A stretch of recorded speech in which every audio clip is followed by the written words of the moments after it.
Hi everyone, this is Steve from Mammotion Tech. Today we are unboxing Yuka Mini Vision. Let's check it out.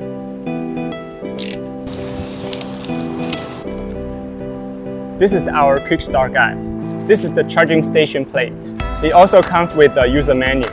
Let's open it. This is our Yuka Mini Vision. This is our accessory kit. And this is our charging station.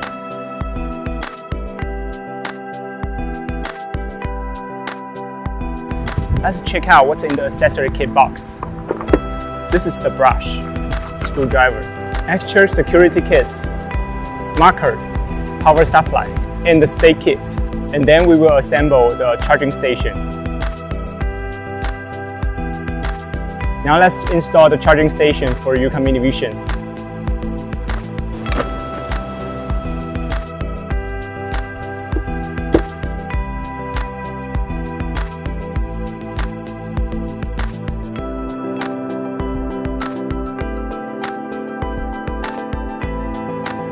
This is the marker.